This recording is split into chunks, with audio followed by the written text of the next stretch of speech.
у нас уже.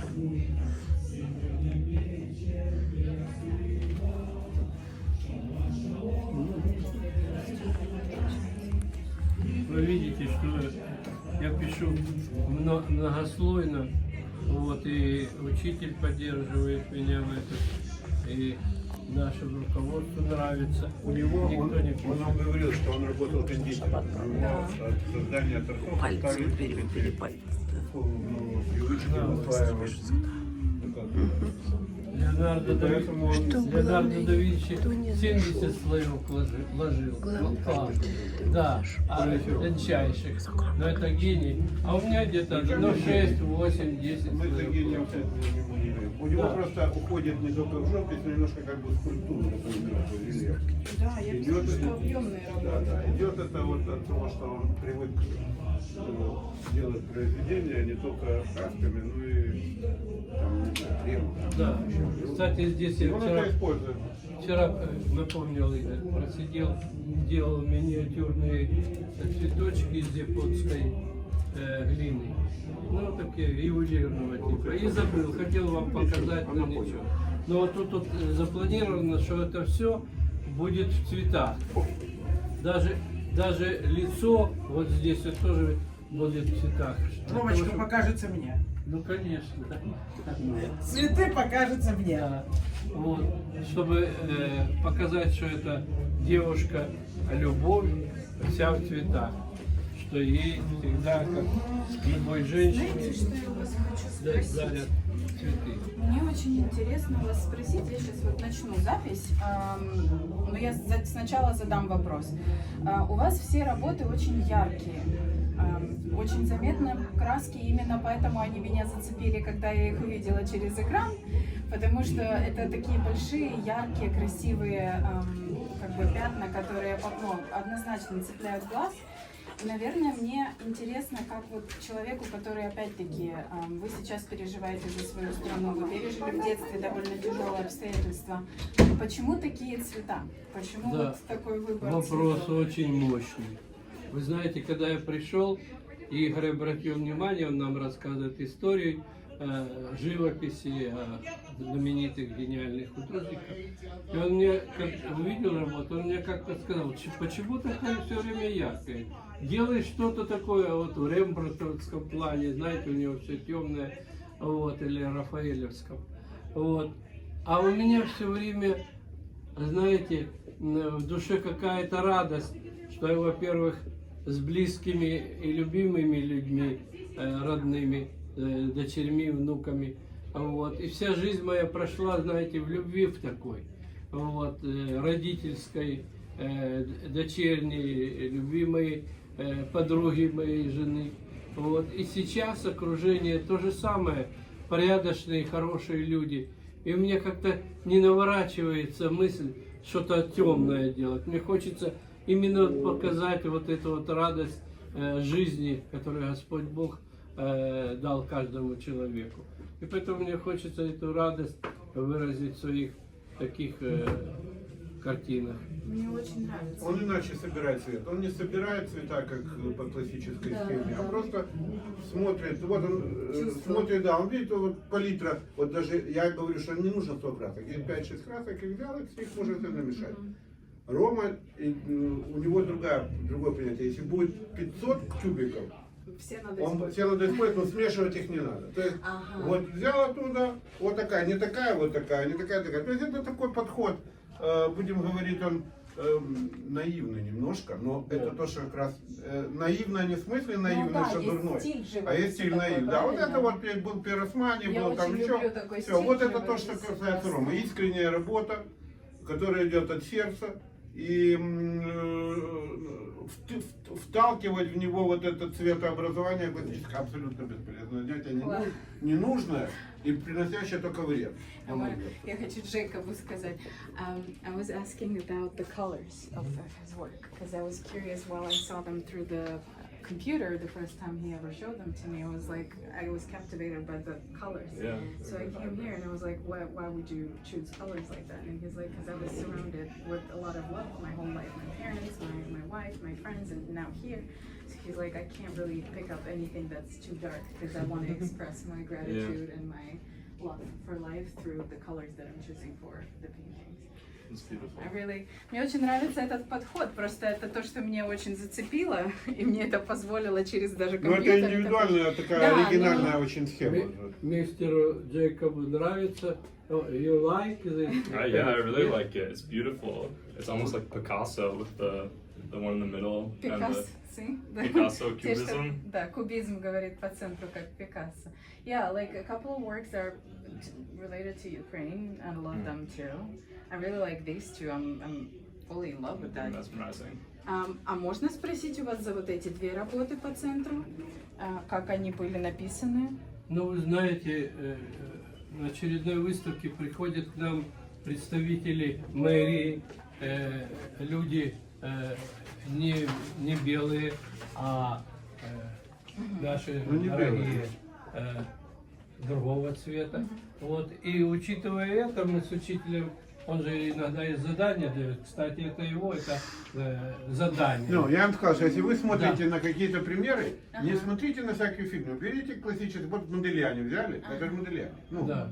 это не Модельяне. А модель. That was the reference. Но это просто inspired by Модельяне. Ну, Okay. да. Да. Мне Копия. очень нравятся формы, like the shapes here are very interesting. Я понимаю. So that's what Да. I'm also was interested by. Это с адресом, Вот. это работа... И поэтому, когда приходят, Тоже классическая, есть Да. такая... Ну, короче, вам расскажет сам. когда приходят к нам представители мэрии, представители наши, это самых руководящие органы, темные люди, это уже не первая моя работа с темными женщинами. Вот. И тут шахматы, мы белое и считали, черное, что да. нужно и это отобразить. Вы сначала рисовали формы или вы сразу красками это писали? Нет, только формы. Только формы Fighting with и the карандаш, работа Карандаш, карандашная, а потом вы ее большая, да. раскрашиваете. Вот. Просто такие ровные линии, у всего да, есть классная но ровные структура. линии под линейку. Да, Да, отлично. Игорь рисует, он тончайшие работы делает. Вот, он рукой. А мы под линейку, да, Галя? Да. Очень красиво, очень Ну, красиво. ну, Я чуть-чуть еще поснимаю эту Здесь вашу работу, отдал, мне она очень нравится. people. Задам вам еще один вопрос, Да. хорошо? Можете рисовать и отвечать, Да-да. как вам удобно. Я вам говорил, что я Usually people хочу, work очень differently. хочу подарить вам работу свою. Поэтому, Поэтому, когда выйдет наше видео, вы найдете время, подъедете. С удовольствием. подпишем. Выберите, Да. какая наиболее Я боюсь интересная. забрать какую-то самую. Не-не-не. Я с удовольствием подарю. Самую любимую. Напишу вам обязательно. У меня бабушка тоже вышивала, но она очень... и для меня тоже это такие важные там как бы ее работы были, я их тоже забрала из Украины, потому что она огромные вышивки делала. И для меня тоже было удивительно, как столько терпения есть у человека в 80-летнем возрасте это все вышивать. Это очень здорово. И такие работы дома иметь приятнее, чем что-либо купленное где-то, потому что, ну, понятно, сколько было потрачено Да. сил и чувствуется другое. Наверное, я вам еще задам вопрос на тему того, что бы вы хотели молодому поколению пожелать. Наверное, как раз через призму вашего искусства, возможно, еще раз сказать, почему важно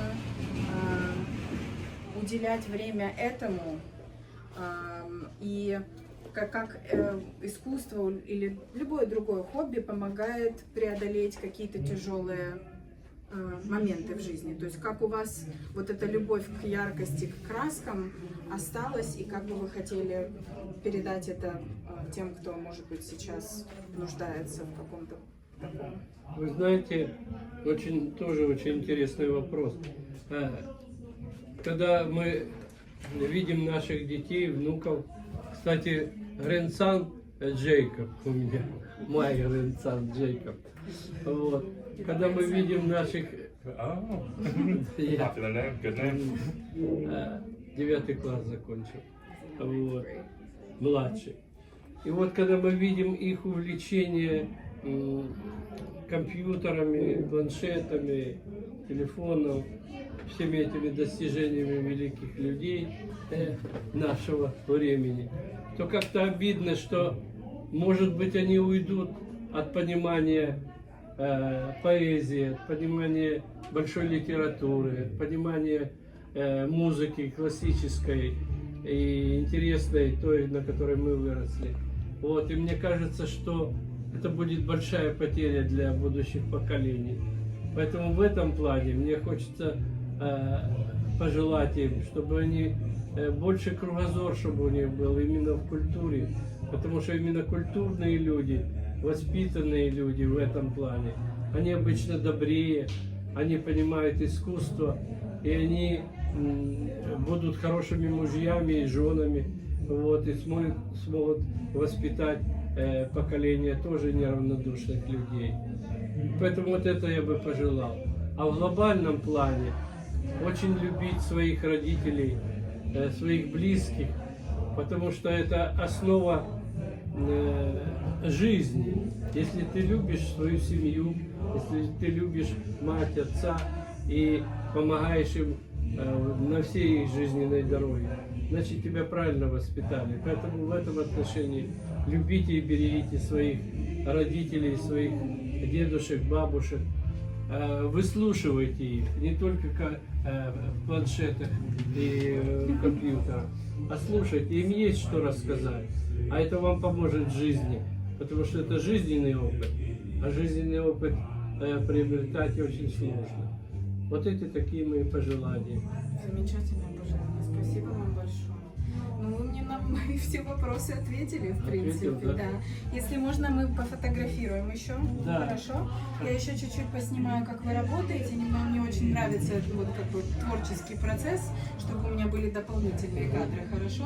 Да. И если можно, после того, как вы закончите, мы вас с вашими работами тоже сфотографируем. Хорошо? Хорошо, я бы хотел и с учителем. тоже. Да, давайте, мы с удовольствием. Он еще не только кистями работает, он использует мастихи, pellet knife и различные, я не знаю, тулстик. Это другой способ Не, наносить. просто Да, ну, для того, чтобы наносить. У меня тут Кисть это различные такой материал. приспособления. Он всякие штучки Да. там, он сам придумывает, он Да. сам берет там что-то, какие-то Палочки. палочки, выдавливает что-то Потом, там. вот вы посмотрите картину большую, там я, извините, из туалетной бумаги. Да, он взял краску, волны чтобы- делал. Вот. Это Да. то, что у вас где-то внизу Да, висит, да. Да, он там рельеф идет. Ну, есть для этого специальные материалы, но Рома не ждет, пока они появятся, он берет и то, что есть под руками, использует. Потому что материал надо купить, привезти, Да. заказать, это И целое. время. Это все Это время. тратит время и теряется вдохновение. То есть. Время теряется. Ну да, слушай, человек хочет что-то делать, он не может, он идет, слушай. Игорь, открой. Смотрите, как Не здорово. уходи, кажется, сфотографируем. Вам надо идти? Нет. Нет, Ну, нет, нет. садик сейчас заканчивает, просто уже сейчас туда собирать. Сейчас они будут собираться. Хорошо, мы вас надолго не задержим. Игорь, открой, пожалуйста, Но сейчас дверь. туда забегут сразу. Когда... Мира. Мира хочет? Она стучит? Да. Я не слышал, что она стучала. А вот Мира, да. This one? Верочка, если на 5 минут мы задержимся... Нет, Нет, нельзя? не волнуйся. Все. Хорошо. Я хочу, чтобы вы сфотографировались, и мы с вами тоже. Давай, Можно, да, вас давай, сфотографировать? сейчас я иду. Потому что это, Дай Галя. вы знаете, до такой степени человечный человек, как говорили о Давай. Владимире Ильиче Ленине, говорили, человечный человек. Вот это она у нас, наша Давайте же милочка. я вас на фоне. Давайте, отдам. да. Что же такое? Да, иди рядышком.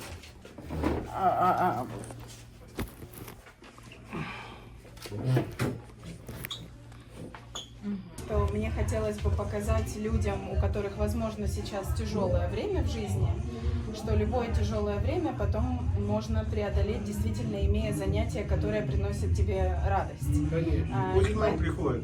Пусть к вам Да, ну, слушайте, Я уже тоже к вам хочу. ходите, к нам. Приходите, да. У нас есть свободный пару У нас есть. Слушайте, любой человек, его можно, я не говорю, что любого можно научить. То есть, действительно можно любого научить. Просто можно каждому, вот Рома работает, я могу сказать, 100% он работает сам, да? Вот у него свой замысел, исполнение, мы просто его немножко как бы подсказки такие по технике. А другие люди, им надо помогать много, то есть чуть ли не больше половины, надо начинать его за руку брать и показывать. То есть совершенно разнопланово. Что касается именно его, так он в этом месте действительно то, что он сказал, это все правда. То есть это все соответствует истине. Он сидит, его отсюда поднять невозможно. Он приходит, садится, и его вытаскивают на завтраки, на обед. Только на танцы. На танцы. Мы его вытаскиваем только на танцы. Петь, да, ну петь, пусть петь. И петь, да. Потому что Да. в основном девушки поют, а у нас один такой певец. Я вам пришлю наш концерт. Пожалуйста. Это было бы хорошо. Скажите, пожалуйста, если можно, я вас просто кратко спрошу еще раз по поводу того, откуда вы, чтобы мне было это на видео. Мы с вами записывали отдельно вашу историю, но мне очень понравилось слушать про вашу маму, вы с ней, они очень тепло отзывались, и это была основная мысль нашего предыдущего интервью, что, возможно, недостаточно внимания уделяется тому, как матери во время войны спасали своих дедов. И вот если можно тоже еще раз просто повторить свое имя, откуда вы, и кратко рассказать немножко про вашу семью. Я скажу, хорошо, когда я буду готова. Сейчас, секундочку. Угу. Говорить, Так, сначала как вас зовут? да. Я Храпунский Роман Борисович. Вот. Родился в 1937 году, в страшном году, когда многих, по истории вы знаете, многие люди погибали. Вот. Но в этом году не страшно было, потому что у меня были лучшие в мире родители. Вот. И все делали для того, чтобы мы правильно понимали жизнь, правильно себя вели и достойно прошли наш путь. Но одним из основных в жизни людей является мать. Мать – это основа всего сущего, что есть на земле. И я люблю повторять, что Господь Бог создал самое лучшее, что есть в мире на этой планете. Это женщина и в первую очередь женщина-мать. И вот такая у меня была мама. Ее называли все святой, доброты необыкновенной. Вот. И когда началась война, мне было 4 года, но я помню очень хорошо, у детей тяжелые времена, память обостряется. И вот во все дни и ночи, и часы она была рядом.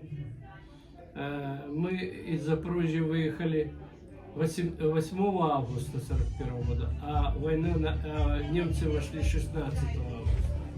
И она вытащила нас первый раз. Потом вытащила точно так же за несколько дней до прихода немцев из Нальчика, Кавказа. Потом это все было до такой степени страшно и непонятно. И она, как она нас сохранила, не знаю, когда мы уезжали из Нальчика, бомбили наш поезд. И она вытаскивала в поле, накрывала нас, 3 детей. Братик у меня был средний и старший. А потом эвакуация в Казахстане, эвакуация в Сибири, эвакуация на Урале. Голод, холод, болезни. Как мама моя, и я думаю, что многие другие мамы в это время, еврейские мамы и нееврейские, спасли целое поколение. Все, что только можно было сделать для нашего спасения, она сделала. Потому что папа просил ее: сохрани моих мальчиков. Он был с первого дня до последнего дня на фронте. Вот. И поэтому, когда я говорил с руководителями там у нас, в нашем городе, и по возможности в газете, когда работал, вот, на телевидении, то же самое всегда возмущался, может это грубо сказано, что не поставлен памятник матери в общем понятии, которые спасли жизнь целого поколения. Поэтому я думаю, что придет время, когда действительно это будет не только в памяти тех, которые пережили эту войну, а будет в памяти всего человечества. То, что вы делаете сейчас, наш любимый офис Холокоста, это тоже огромнейший памятник памяти и нашим матерям, и нам. Вы делаете огромную помощь материальную, это нет слов. Помогайте нам с здоровьем, следите за часами, которые увеличивают нашим хамотентам. Но это не главное. Главное, что есть вот эта вот организация, которая нас поддерживает. Это для нас более важно, даже чем материально. Поэтому мне низко хочется поклониться всем сотрудникам Холокостовской организации и поблагодарить, и поклониться низко-низко до земли за вашу замечательную работу. И сейчас то, что вы делаете, кажется, это вне ваших планов. Но вы делаете, вы лично, Мария, и ваш сотрудник, делает еще такую интересную очень работу, потому что память должна быть на многие поколения, что войны не должно быть. Ни дети, ни взрослые не должны переживать эти страшные, эти жуткие дни, ночи и годы. Так что вот так как-то. Спасибо вам большое. Вы, как всех подготовила. Первый вопрос был, что для вас значит живопись. В принципе, вы мне на этот вопрос сейчас ответили. Да, поэтому, если можно, да, я вот дальше буду вас потихоньку спрашивать, потому что мне в целом нравится, как выглядит, что вы в процессе живописи не сухо мне это говорите просто там на фоне, а вы действительно показываете свои работы.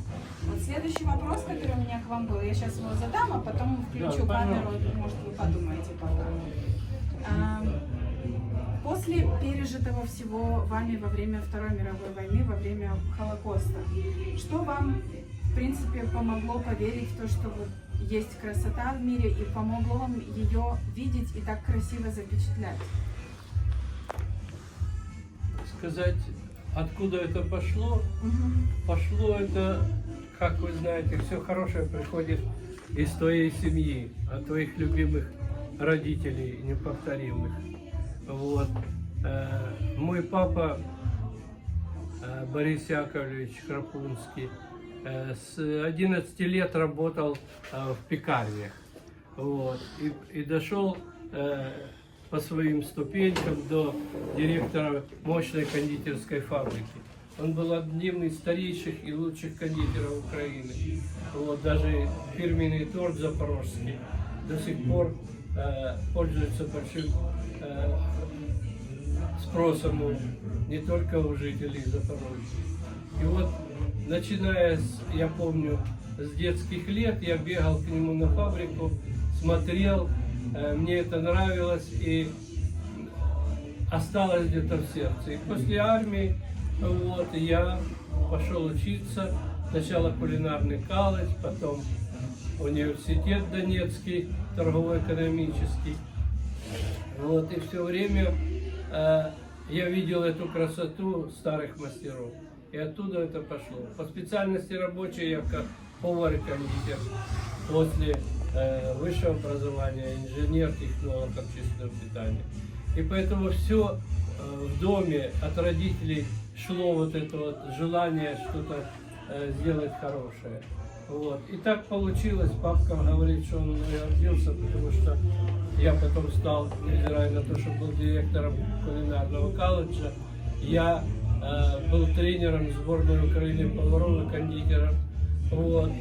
А потом и участвовал, конечно, в общественной жизни, в каком смысле, что готовил шеф-поваров и шеф-кондитеров, показывал весь ассортимент банкетных блюд, дипломатических устройств и приемов. И поэтому мне всегда это было присуще. Самое главное, что я взял, это любовь к тому, как папка говорил, то, что выходит из твоих рук, должно радовать людей. Они должны доверять, что это чисто, что это вкусно, что это не повредит их здоровью. И так мы и шли, и так мы жили по жизни. То есть любовь к красоте у вас Любовь к была красоте всегда. профессии выразилась. Здесь, в Америке, мне тоже работать начал по своей специальности. Вот. Здесь вышла моя кулинарная книга. Я писал в газетах, был репортером Форвардса, еврейской старинной газеты. На телевидении работал 6 лет, кук-шоу показывал на нашем русско-американском телевидении.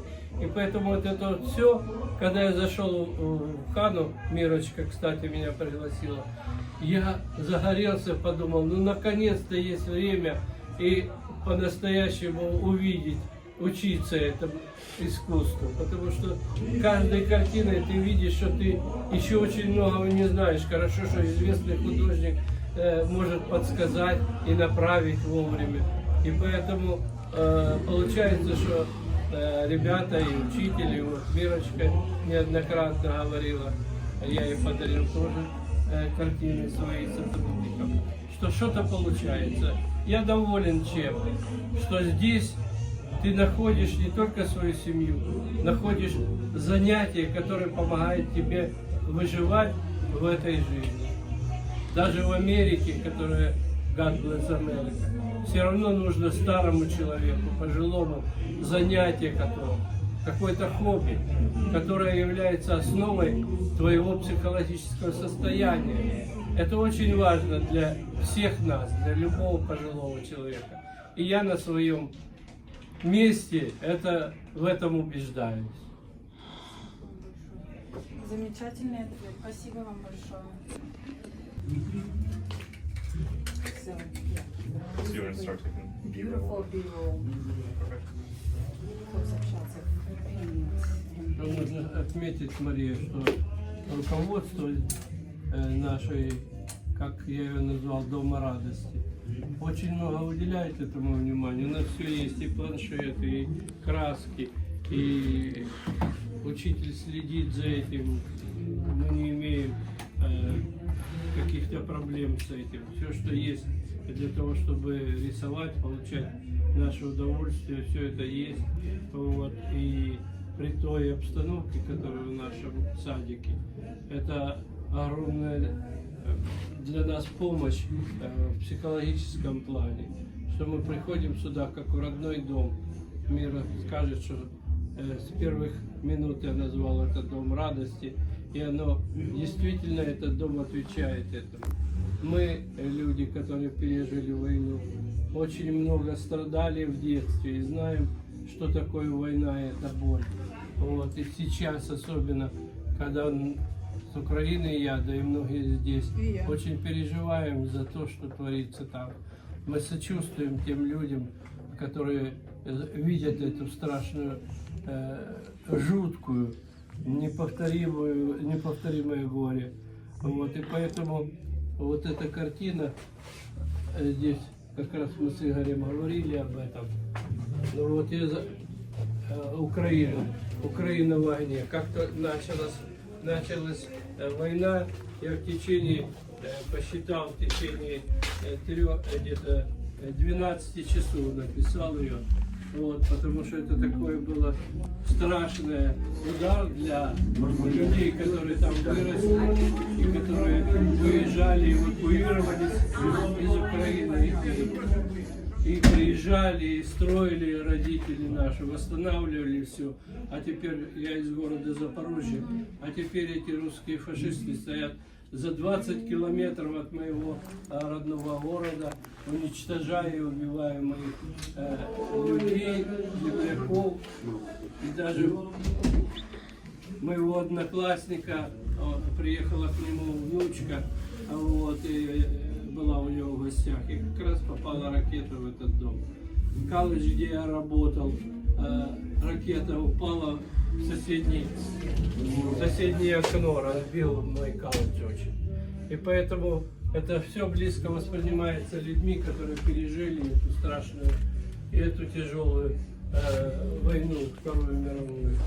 Вот, и поэтому здесь мы отдыхаем, и мы забываем те горести, которые были когда-то. И честно я вам скажу, это помогает нам жить, помогает нам быть здоровыми психологически, да, вот, и дает вдохновение. Мы даже не представляем себе сейчас свою жизнь без того, чтобы в нашей родной любимой Хане не быть и не рисовать, не создавать.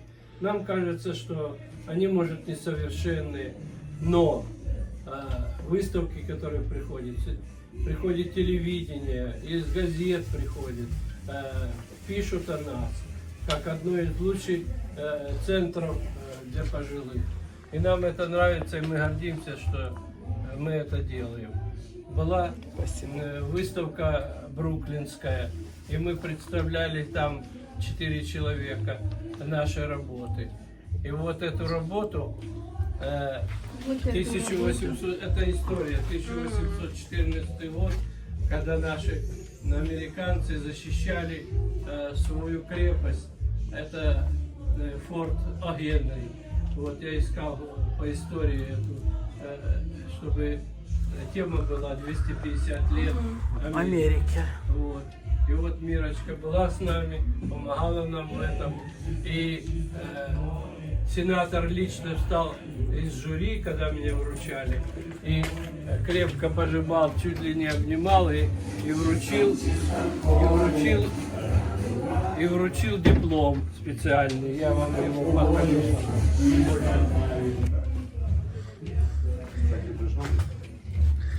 Да, ну вот хочется, мы много записываем интервью, именно спрашиваем из-за того, что мы организация, которая помогает людям, пережившим Холокост, мы в основном спрашиваем про их историю. Это конференция, да? Claims Conference. Да, моя мама там, она тоже там участвует. Да. Но она не рисует. И я в какой-то момент, говоря с нашими заявителями по онлайн-связи, Да. стала замечать, что у всех есть какое-то увлечение сейчас, которому они уделяют много внимания, и стала своему начальству говорить, что рассказывать про тяжелые моменты в жизни важно, но очень важно рассказывать, что людям помогает их. Да, чем они заменили Да. свои эти Снимай неприятные меня, а я вещи. твои не Да, позвоню. и вот это моя цель. Ну правильно, понятно.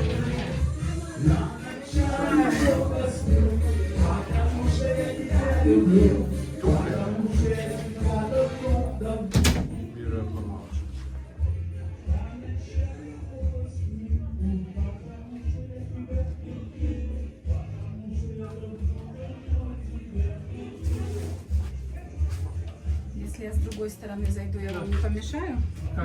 Как вы вообще это делаете, говорите, мы исправим все.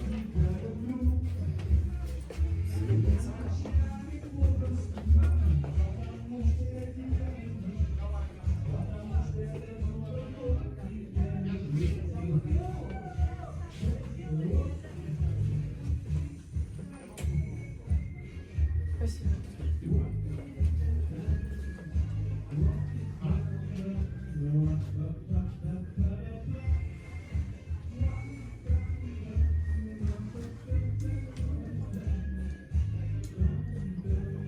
Сколько у вас времени уходит на одну такую работу? На одну такую работу уходит где-то месяц-два, а вот внизу там в большом зале у нас висит большая картина. Вот. Украинская западная Западная Украина, вот, Карпаты. Вот так она тут не Тоже помещается. Как она большая, да? Большая. Я стараюсь в этой месте не давать работать в размер больше, потому что просто неудобно. Тут сейчас один, обычно люди сидят, мешают друг другу. Потом, в принципе, мы тут стараемся, я не учу рисовать, потому что это бесполезно. Ну да, не надо. Что я делаю? Я тут помогаю, чтобы у них получалось то, что мне нравится. Значит, поэтому я к чему начал так издалека, потому что насчет времени написания работы. Да. Они не идут по таким правильным, там, композиция, баланс, общее, частное, потом частное. В общем, мы кому как, некоторые хотят сразу краску рисовать, потому что вот даже не интересно. А так не делать. То есть я стараюсь просто это все дело как-то в таком русле сделать, чтобы в данных условиях можно было работать. Вот. А Рома, он прислушивается, он, конечно, делает по-своему многие вещи, потому что, опять же, повторяю, это не школа в прямом понимании, это место, где люди получают какой-то удовольствие. Вот это главное. Вот. Ну а на выходе получаются какие-то вещи, которые можно показывать, не стесняясь. Скажите, пожалуйста, а кто-то моего коллегу внизу мог бы встретить, или я могу сама пройти? Ну а как он выглядит? Высокий парень, Галочка. темноволосый в очках. Его зовут Джейкоб. Джейкоб, окей, сейчас я выйду, постою там.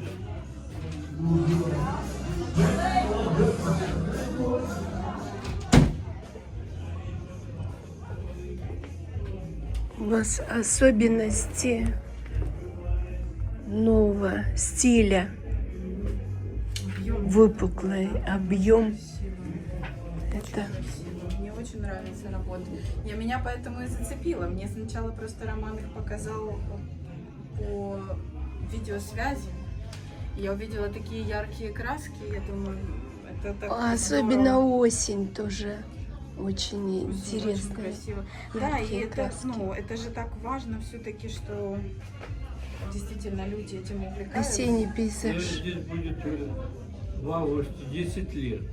Уже как вы пишете работы. Да, и фактически я думал, приду, посмотрю и уйду. А когда увидел, что здесь живописный класс, так я остался. Ага, Уже то было есть вы здесь- больше 130 работ, я уже перестал записывать их. Ну, где-то около, наверное, 150-160 Да, как вы работ. вообще учет ведете. это Вот, тоже ну, интересно. был учет, а потом что-то ушел на эту выставку. Игорь расскажет. Ну да, у нас выставки почти каждый год большие. И сегодня мы как бы посвящаем роману.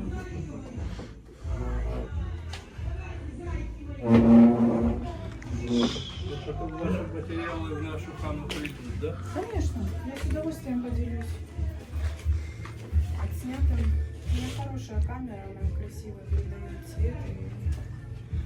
Это я задумал, последняя эта картина олицетворяет, или хочу выразить, женщину лета.